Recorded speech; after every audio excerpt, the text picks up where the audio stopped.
چند ثانیوں تک تیمور خاموش رہا، پھر اس بار اس نے نور الدین کو مخاطب کرتے ہوئے کہا، اے نور الدین، یہاں سے نکلنے کے بعد تم سیدھے یوحنا کے خیمے میں جانا۔ اس کی بیوی مالتس سخت بیمار ہے، گو میرے ذاتی طبیب اس کا علاج کر رہے ہیں، لیکن وہ جانبر نہیں ہو رہی۔ میرا اپنا اندیشہ ہے کہ وہ اس بیماری سے بچ نہ سکے گی۔ تمہارا وہاں جانا بے حد اہم اور ضروری ہے۔ اگر تم وہاں نہ گئے تو انہیں شکوہ اور گلہ ہوگا، اس لیے کہ وہ انگنت توقعات تم سے وابستہ رکھتے ہیں، لہٰذا تم ضرور وہاں جانا۔ مالتس بیچاری بٹنیر سے پڑاؤ کے دوران ہی بیمار ہو گئی تھی، گو اس کا علاج جاری ہے، لیکن یہاں تک پہنچتے پہنچتے اس کی بیماری زور پکڑ گئی ہے اور دواؤں کے علاوہ اب اسے دعاؤں کی زیادہ ضرورت ہے۔ میرے اور سیف الدین کے علاوہ محمد سلطان اور پیر محمد بھی مالتس کی تیمارداری کر چکے ہیں، اور جو بھی ان کے ہاں جاتا ہے، یوحنا اور انجلینا اس سے تمہارا ضرور پوچھتے ہیں۔ مالتس کا سن کر نور الدین فکر مند سا ہو گیا اور اپنی جگہ سے اٹھتے ہوئے اس نے کہا، میں اب یوحنا کے خیمے کی طرف ہی جاتا ہوں اور وہاں مالتس کا حال دریافت کرتا ہوں۔ تیمور کے خیمے سے نکلنے کے بعد نور الدین نے حد نگاہ تک پھیلے ہوئے خیموں کو ایک بار غور سے دیکھا، پھر تیمور کے خیمے سے صرف چند ہی خیمے چھوڑ کر وہ یوحنا کے خیمے میں داخل ہوا۔ مالتس اس وقت آتش دان کے قریب کھجور کی چٹائی پر لگے ہوئے ایک بستر پر لیٹی ہوئی تھی، جبکہ یوحنا اس کے سرہانے اور انجلینا پاؤں کی طرف بیٹھی ماں کی ٹانگیں اور پاؤں دبا رہی تھی۔ نور الدین کو اپنے خیمے میں دیکھ کر مغموم اور ملول سی بیٹھی ہوئی انجلینا یکسر بدل گئی تھی۔ نور الدین کے آنے پر اس کی حالت ایسی ہو گئی تھی جیسے غم زندگی سے بھرپور شب کو طلوع صبح نصیب ہو گئی ہو۔ اپنی ماں کے پاؤں دباتی دباتی نور الدین کو دیکھتے ہی وہ بے پناہ خوشی کا اظہار کرتی ہوئی اٹھ کھڑی ہوئی تھی۔ اس موقع پر یوحنا نے بھی اپنی خوشی کا اظہار کرتے ہوئے کہا، اے امیر نور الدین، آج آپ کو اپنے خیمے میں دیکھتے ہوئے قسم خداوند کی میں اپنے آدھے غم بھول گیا ہوں۔ بے سود سی پڑی مالتس نے بوجھل بوجھل آنکھیں اٹھا کر نور الدین کی طرف دیکھا۔ اس کے چہرے پر دنیا بھر کے غموں میں ڈوبی ہوئی مسکراہٹ نمودار ہوئی تھی۔ نور الدین نے آگے بڑھ کر مالتس کے سر پر ہاتھ رکھتے ہوئے بڑی عقیدت کے انداز میں پوچھا، آپ کیسی ہیں؟ نور الدین کے اس سوال کا مالتس نے کوئی جواب نہ دیا، بس بیچاری مغموم سے انداز میں وہ نور الدین کو دیکھی جا رہی تھی۔ اس موقع پر نور الدین نے بلند آواز میں یوحنا کو مخاطب کرتے ہوئے کہا، مجھے آپ لوگوں سے بڑا شکوہ اور شکایت ہے۔ آپ لوگ کم از کم مجھے ان کی بیماری سے متعلق ہی اطلاع کر دیتے، میں ان کا حال پوچھنے بہت پہلے کا حاضر ہو چکا ہوتا۔ یوحنا نے پرشوق آواز میں کہا، اے نور الدین، قسم خداوند کی مجھے اپنی زندگی کا بدترین انتظار تھا کہ کب تم میرے خیمے میں بھی آؤ گے، اور جب تم خود آ گئے ہو تو مجھے تم سے کوئی گلہ کوئی شکوہ نہیں رہا۔ ایسا لگتا ہے جیسے میرے اس خیمے کا ماحول ہی یکسر بدل کر رہ گیا ہو۔ یوحنا کی اس گفتگو پر قریب کھڑی انجلینا یوں خوش ہو کر مسکرا رہی تھی جیسے کسی نے سحر کے ماتھے پر شبنم چھڑک دی ہو۔ نور الدین نے پھر بولتے ہوئے کہا، اگر آپ مالتس کی بیماری کی وجہ سے مصروف تھے تو کم از کم آپ انجلینا ہی کو بھیج کر مجھے اطلاع کر دیتے۔ اگر آپ کو خیال نہ رہا تو انجلینا خود آ کر مجھے اس کی اطلاع کر سکتی تھی۔ انجلینا نور الدین اور یوحنا کے قریب آ کر بیٹھ گئی تھی۔ اس موقع پر وہ نور الدین سے کچھ کہنا چاہتی تھی، پر یوحنا نے خود ہی اس کی صفائی پیش کرتے ہوئے کہا، اے نور الدین، جس وقت ہندوستان پر حملہ آور ہونے کے لیے ہم لشکر کے ساتھ سمرقند سے روانہ ہوئے تھے، اس وقت انجلینا نے میرے ساتھ عہد کیا تھا کہ ان جنگوں کے دوران وہ نہ صرف تمہارے خیمے کی صفائی ستھرائی بلکہ تمہارے کھانے کا خیال بھی خود رکھا کرے گی۔ اس لیے میں امیر تیمور سے کہہ کر تمہارے حصے کے لشکر میں شامل ہو گیا تھا اور میرا خیمہ تمہارے خیمے کے برابر نصب ہونے لگا تھا۔ لیکن اے نور الدین، اس دن انجلینا کچھ بجھ سی گئی تھی۔ جب شہاب الدین کو شکست دینے اور مولیان پر قابض ہونے کے بعد تم اپنے خیمے میں داخل ہوئے تو وہاں انجلینا تمہارا کھانا لیے تمہاری منتظر تھی، اور خیمے کی صفائی کرنے کے ساتھ ساتھ اس نے وہاں آتش دان میں آگ بھی روشن کر رکھی تھی۔ اے نور الدین، اس روز جو تم نے انجلینا سے یہ کہا کہ اے انجلینا، تمہارا میرے خیمے میں اکیلے آنا اور پھر میرا کھانا لے کر آتش دان کے پاس میرا انتظار کرنا، اس سے میرے لشکری اور دیگر لوگ کیا اثر لیں گے؟ اے نور الدین، انجلینا نے وہاں تمہاری باتوں کا جواب تو ضرور دیا، لیکن اس روز سے سنجیدہ اور خاموش سی ہو گئی تھی۔ قسم خداوند کی اس روز کے بعد آج پہلی بار اپنی بیٹی کے چہرے پر مسکراہٹ اور اطمینان دیکھ رہا ہوں۔ جس روز تم نے کھلے میدان میں راجہ چنڈول رائے کو شکست دی اور پھر بٹنیر شہر پر قبضہ کیا، اس روز میں نے انجلینا سے کہا کہ جاؤ امیر نور الدین کو اس فتح پر مبارکباد دے کر آؤ، لیکن یہ بات کو ٹال گئی اور نہیں گئی، اور قسم خداوند کی اس روز مجھے اپنی بیٹی کی حالت پر بہت دکھ ہوا تھا۔ یوحنا کچھ اور بھی کہنا چاہتا تھا، پر انجلینا نے بیچ میں بولتے ہوئے کہا، اے میرے باپ، آپ بھی کیسی گفتگو لے بیٹھے ہیں؟ کیا امیر نے ہمارے خیمے میں آ کر ساری شکایتیں، سارے شکوے دور نہیں کر دیے؟ پھر حسین انجلینا نے براہ راست نور الدین کو مخاطب کرتے ہوئے کہا، اے امیر، میں آپ کے لیے کھانے کے لیے کچھ لاؤں؟ نور الدین نے بھی اس بار خوشطبی میں کہا، گو میں نے ارادہ کیا تھا کہ یہاں سے ہو کر کھانا اپنے خیمے میں جا کر کھاؤں گا، لیکن اب تم لے آؤ، ایسا نہ ہو میرے انکار پر تم پھر سنجیدگی اور خاموشی کا لبادہ اوڑھ کر اپنے گھر کا ماحول خراب کر دو۔ نور الدین کے ان الفاظ پر انجلینا اور یوحنا کھل کر ہنس دیے تھے۔ انجلینا تیکھی نگاہوں سے نور الدین کی طرف دیکھتی ہوئی اپنی جگہ سے اٹھ کھڑی ہوئی۔ مسرت اور خوشی میں مسرور وہ قلانچی مارتی ہوئی خیمے کے دوسرے کمرے میں داخل ہوئی، اور وہاں ایک تشت میں نور الدین کے لیے خشک اور تازہ پھل، تازہ بنا ہوا گوشت، پنیر اور کچھ خمیری روٹیاں لے کر آئی تھی۔ تشت نور الدین کی گود میں رکھتے ہوئے انجلینا نے اپنی آواز میں دنیا بھر کی مٹاس اور چاہتوں کو سمیٹتے ہوئے کہا، لیجئے کھائیے، میں آپ کے لیے پانی لاتی ہوں۔ پھر انجلینا دوبارہ اٹھی اور پانی کا ایک پیالہ بھر لائی اور نور الدین کے قریب ہی بیٹھ گئی تھی۔ اس موقع پر یوحنا جب اپنی جگہ سے اٹھنے لگا تو نور الدین نے کہا، آپ بیٹھے نا، آپ بھی تو کھائیں۔ یوحنا نے اپنی جگہ سے اٹھتے ہوئے کہا، میں کھا چکا ہوں بیٹا، تم کھاؤ، اتنی دیر تک میں مالتس کے لیے طبیب سے دوا لے کر آتا ہوں۔ اس کے ساتھ ہی یوحنا اٹھ کر خیمے سے نکل گیا اور نور الدین تشت اپنی گود میں رکھ کے خاموشی سے کھانے لگا تھا۔ چند روز تک دریائے جمنا کے مشرقی کنارے تیمور نے اپنے لشکر کے ساتھ پڑاؤ کیے رکھا۔ پھر اپنے لشکر کے ساتھ اس نے دریائے جمنا کو عبور کیا اور پیش قدمی کرتا ہوا وہ فیروز آباد کے میدانوں میں خیمہ زن ہوا۔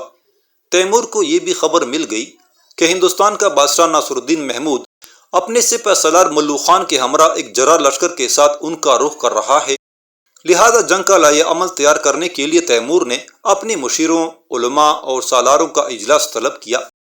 جب یہ سارے لوگ اس کے خیمے میں جمع ہو گئے تب تیمور نے انہیں مخاطب کرتے ہوئے کہا، اے میرے عزیزو، میں نے تمہیں اس لیے طلب کیا ہے کہ تمہیں بتاؤں کہ ہند کا بادشاہ ناصر الدین محمود اور اس کا سپہ سالار ملو خان ایک بہت بڑا اور جرار لشکر لے کر ہماری طرف بڑھ رہا ہے، اور میں تم لوگوں کو یہ بھی بتا دوں کہ اس سرزمین کے اندر اب تک جتنی جنگیں ہم نے لڑی ہیں، یہ آنے والی جنگ طرفین کے لیے سب سے زیادہ ہولناک جنگ ہوگی۔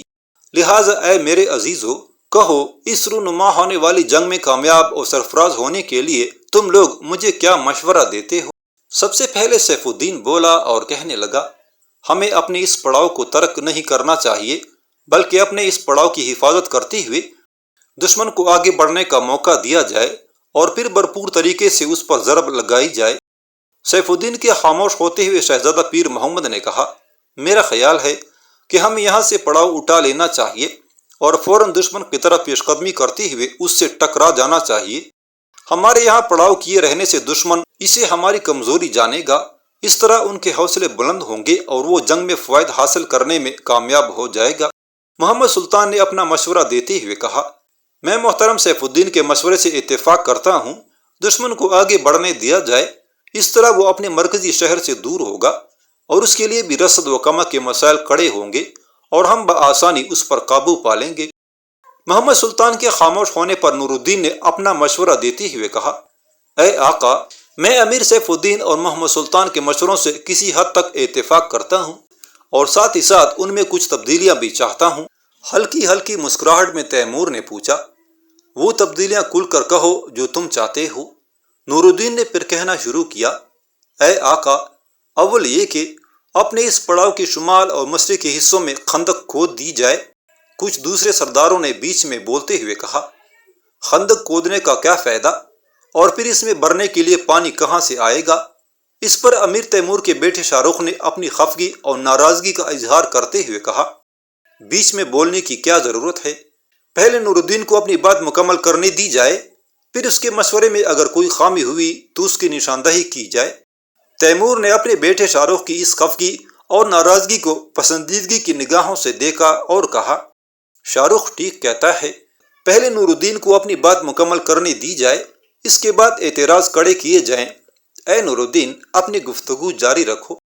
نور الدین پھر کہہ رہا تھا، اے آقا، میں کہہ رہا تھا کہ اپنا پڑاؤ یہیں رکھا جائے اور پڑاؤ کے شمال اور مشرقی حصوں کی طرف خندق کھود دی جائے، اور چونکہ خندق میں بھرنے کے لیے یہاں پانی میسر نہیں ہے، لہٰذا اس خندق کے اندر ان جانوروں کے سر اور ٹانگیں بھر دی جائیں جو روزانہ لشکر کے لیے ذبح کیے جاتے ہیں، اور میں آپ کو یقین دلاتا ہوں کہ ایسی صورت میں دشمن کے سوار اس خندق کو عبور نہ کر سکیں گے۔ اس طرح اپنے اس پڑاؤ کی 2 سمتوں کو محفوظ کرنے کے بعد باقی 2 سمتوں کی حفاظت کرنا ہمارے لیے آسان اور سہل ہو جائے گا۔ اس کے علاوہ پڑاؤ کی حفاظت پر اپنے لشکر کا کم از کم حصہ بھی مقرر کر کے ہم اس کی حفاظت کا سامان کر سکیں گے۔ اس موقع پر تیمور کا بیٹا شاہ رخ ان چھوٹے سالاروں کی طرف جواب طلب نگاہوں سے دیکھ رہا تھا جنہوں نے نور الدین کے خندق کھودنے کا مشورے پر اعتراض کیا تھا، لیکن ان سالاروں کی گردنیں اب جھکی ہوئی تھی۔ اب سلسلہ کلام جاری رکھتے ہوئے نور الدین پھر کہہ رہا تھا، اے آقا، پڑاؤ کی حفاظت کا یہ سامان کرنے کے بعد لشکر کو 4 حصوں میں تقسیم کیا جائے۔ ایک حصہ پڑاؤ کی حفاظت پر رکھا جائے اور باقی 3 حصے دشمن کی طرف اس طرح آہستہ آہستہ پیش قدمی کریں کہ دشمن کو اپنے پڑاؤ کے قریب آنے دیں۔ ہمارا ایک حصہ دشمن کے سامنے نمودار ہو، اور جب دشمن دیکھے گا کہ اس کے مقابلے میں اس کے لشکر کی تعداد سے کہیں کم تعداد کا لشکر آیا ہے تو وہ اس پر حملہ آور ہونے میں دیر اور تاخیر نہ کرے گا، اور دشمن جو ہی سامنے والے حصے پر حملہ آور ہو، ہمارے باقی دونوں حصے بیک وقت دشمن پر دائیں اور بائیں سے زوردار حملہ کر دیں۔ اس طرح ہم لمحوں کے اندر دشمن کے پاؤں اکھاڑ کر رکھ دیں گے۔ اور اے آقا، اس موقع پر میں یہ بھی کہوں گا کہ دائیں بائیں سے حملہ آور ہونے والے لشکر دشمن کی نگاہ سے اوجھل رہ کر پیش قدمی کریں اور اچانک اس پر ٹوٹ پڑیں۔ اس طرح دشمن پر ہم سہ طرفہ حملہ کر کے نہ صرف ان کی توجہ 3 حصوں میں بانٹ کر رکھ دیں گے، بلکہ ہماری طرف پیش قدمی کرنے کے لیے اس نے اپنے لشکر کو جو ترتیب دی ہوگی وہ ترتیب و تنظیم بھی ہم بگاڑ دیں گے۔ اس طرح دشمن کو ان سے طرفہ حملوں کا جواب دینے کے لیے اپنے لشکر کے اندر بنیادی تبدیلیاں کرنا ہوں گی، اور جب تک وہ یہ تبدیلیاں کرے گا اس وقت تک ہم ان کے پاؤں تلے سے زمین کھینچ کر رکھ دیں گے۔ نور الدین کے خاموش ہونے پر تیمور نے اپنے بیٹے شاہ رخ کو مخاطب کرتے ہوئے پوچھا، اے شاہ رخ، میرے بیٹے، تم بھی بولو، تمہارا کیا مشورہ ہے؟ شاہ رخ نے تیمور کو مخاطب کرتے ہوئے کہا، اے میرے باپ، میں نور الدین کی تجویز سے مکمل اتفاق کرتا ہوں، اس لیے کہ میرے پاس اس سے بہتر کوئی تجویز نہیں ہے۔ تاہم میں اس موقع پر جن حضرات نے خندق کھودنے پر اعتراض کیا تھا ان سے ضرور سوال کروں گا کہ اب جب کہ نور الدین اپنی بات مکمل کر چکا ہے، اب انہیں نور الدین کی پیش کی ہوئی تجویز پر کوئی اعتراض ہو تو ضرور بولیں۔ تیمور نے سب کو مخاطب کرتے ہوئے پوچھا، کسی کو نور الدین کی اس تجویز پر کوئی اعتراض ہو تو کہے۔ سب لوگ خاموش بیٹھے رہے اور کسی نے بھی کچھ نہ کہا۔ اس پر تیمور نے پر اطمینان آواز میں کہا، اگر ایسا ہے تو پھر سنو، نور الدین کی اس تجویز سے میں مکمل طور پر اتفاق کرتا ہوں۔ خندق کھودنے کا کام آج ہی شروع کر دیا جائے گا اور اس میں لشکر کے لیے ذبح ہونے والے جانوروں کے سر اور پاؤں بھر دیے جائیں۔ اس طرح دشمن اس خندق کو آسانی سے پار نہ کر سکے گا۔ تیمور ذرا رکا، کچھ سوچا، پھر سب کو مخاطب کرتے ہوئے وہ دوبارہ کہہ رہا تھا، اور سنو میرے عزیزو، نور الدین کی تجویز کے مطابق لشکر کے 4 حصے کیے جائیں گے۔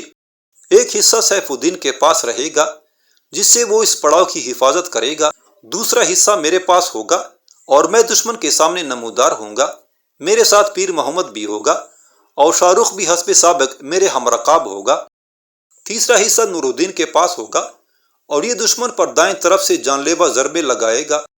لشکر کا چوتھا حصہ محمد سلطان کے تحت ہوگا اور یہ دشمن کے بائیں پہلو پر حملہ آور ہوگا۔ اور سنو میرے عزیزو، کوشش کرنا کہ ہندوستان کے بادشاہ ناصر الدین محمود اور اس کے سالار ملو خان کو زندہ گرفتار کیا جائے۔ مجھے یہ اطلاع بھی ملی ہے کہ ناصر الدین کے لشکر میں ہاتھی بھی ہوں گے اور اس کے علاج کے لیے میں اپنی تیر اندازوں کو استعمال کروں گا۔ ذرا رک کر تیمور پھر کہہ رہا تھا، اور سنو میرے عزیزو، اس سرزمین کے اندر ناصر الدین محمود اور اس کے سالار ملو خان کے ساتھ ہماری جنگ فیصلہ کن ہوگی، اس لیے کہ اگر ہم ان دونوں کو زیر کرنے میں کامیاب ہو گئے تو پھر ہندوستان کے اندر کوئی ایسی بڑی قوت باقی نہ رہے گی جس کی طرف سے ہمیں خطرہ و خدشہ لاحق ہو۔ اس کے ساتھ تیمور اٹھ کھڑا ہوا، پھر کہا، آؤ اب نور الدین کی تجویز کے مطابق اپنے لشکر کی حفاظت کے لیے خندق کھدوانے کا انتظام کریں۔ پھر سب لوگ اٹھ کھڑے ہوئے اور تیمور کے ساتھ اس کے خیمے سے نکل گئے تھے۔ تیمور اور اس کے لشکر کا مقابلہ کرنے کے لیے ناصر الدین محمود اور اس کا سپہ سالار ملو خان ایک جرار لشکر کے ساتھ دہلی سے روانہ ہوئے، اور اس لشکر میں 100 کے قریب وہ ہاتھی بھی شامل تھے جنہیں باقاعدہ جنگی تربیت دی گئی تھی۔ تیمور کو بھی ناصر الدین اور ملو خان کی اس پیش قدمی کی اطلاع ہو گئی تھی، لہٰذا تیمور نے اپنے لشکر کو 4 حصوں میں تقسیم کیا۔ ایک حصہ سیف الدین کے حوالے کر کے اس کو پڑاؤ کی حفاظت پر مأمور کیا، دوسرا حصہ اس نے اپنے پاس رکھا، اور اس حصے میں شاہ رخ اور پیر محمد بھی شامل تھے۔ تیسرا حصہ نور الدین کے حوالے کیا گیا اور آک بوغا کو اس کا نائب مقرر کیا گیا۔ چوتھا حصہ شہزادہ محمد سلطان کی کمانداری میں رکھا گیا اور شہزادہ خلیل کو اس کا نائب بنایا گیا۔ تیمور اپنے لشکر کے ساتھ اپنے پڑاؤ سے روانہ ہو کر آگے بڑھا، جبکہ نور الدین اور محمد سلطان اپنے اپنے لشکر کے ساتھ دائیں بائیں دور دور رہ کر پیش قدمی کر رہے تھے تاکہ دشمن انہیں دیکھ نہ سکے اور جنگ کے موقع پر وہ اچانک ضرب لگانے میں کامیاب ہو سکیں۔ تیمور کے ناظر برابر دشمن کی پیش قدمی اور نقل و حرکت سے متعلق اطلاعات فراہم کر رہے تھے، اور انہیں اطلاعات کی بنیاد پر ایک جگہ تیمور نے اپنے لشکر کو روک لیا تھا اور تیز رفتار قاصد نور الدین اور محمد سلطان کی طرف بھیج کر انہیں بھی رک جانے کی ہدایت کر دی تھی۔ یہ اقدام تیمور نے بروقت اٹھایا تھا کیونکہ تھوڑی دیر تک ناصر الدین محمود اور ملو خان بھی اپنے جرار لشکر کے ساتھ وہاں پہنچ گئے تھے، اور ان کے لشکر کے آگے ایک پہاڑ کی صورت میں 100 ہاتھی تھے۔ ان ہاتھیوں کو خوب سنوارا گیا تھا اور ہر ہاتھی پر مسلح جوان بھی سوار تھے۔ ناصر الدین محمود اور اس کے سپہ سالار ملو خان نے کوئی پس پیش نہ کی اور آتے ہی انہوں نے جنگ کی ابتدا کر دی تھی۔ تیمور اپنے گھوڑے پر سوار اپنے لشکر کے اندر بغور ان کا جائزہ لے رہا تھا۔ آن کی آن میں ناصر الدین کا لشکر 2 حصوں میں تقسیم ہو گیا۔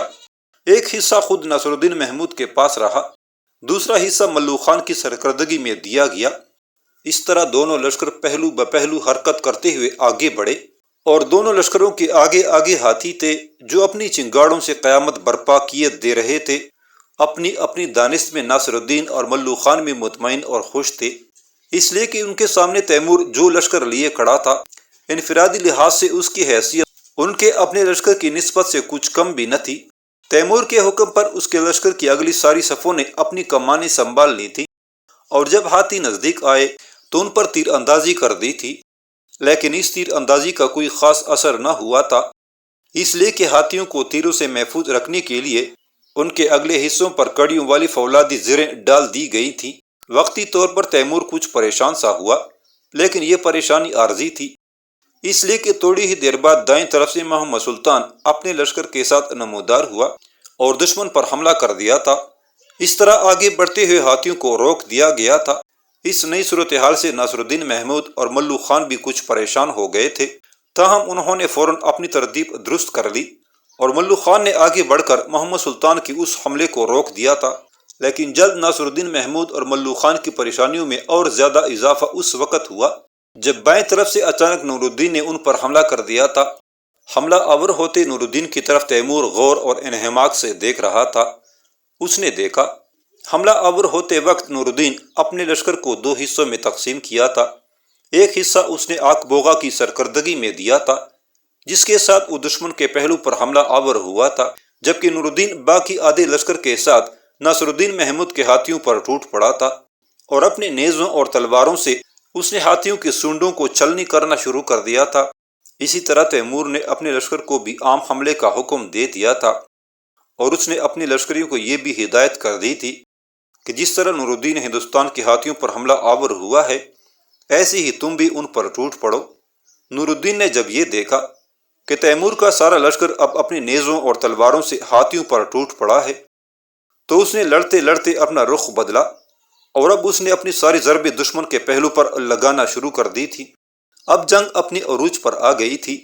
بڑے بڑے سرما یوں کٹ کٹ کر گرنے لگے تھے جیسے دیودار کے جنگل میں طوفانوں کے باعث درخت گرتے ہیں۔ خون کی صورت میں مٹی کو اس کا رس اور ست ملنے لگا تھا۔ اسی لمحے سامنے کی طرف سے تیمور نے چھوٹتی محابیوں اور ہواؤں میں ہلچل مچا دینے والے بگولوں کی طرح پوری قوت سے حملہ کر دیا تھا۔ دائیں طرف سے محمد سلطان دشمن پر ٹوٹ پڑا تھا اور بائیں جانب سے نور الدین جنگل کی وحشتناک آگ اور صحرائے بسیط کی طرح دشمن کو اپنی لپیٹ میں لیتا ہوا ان کے اندر گھستا چلا گیا تھا۔ اب تین اطراف سے نصر الدین اور ملو خان کا لشکر بری طرح پسنے لگا تھا۔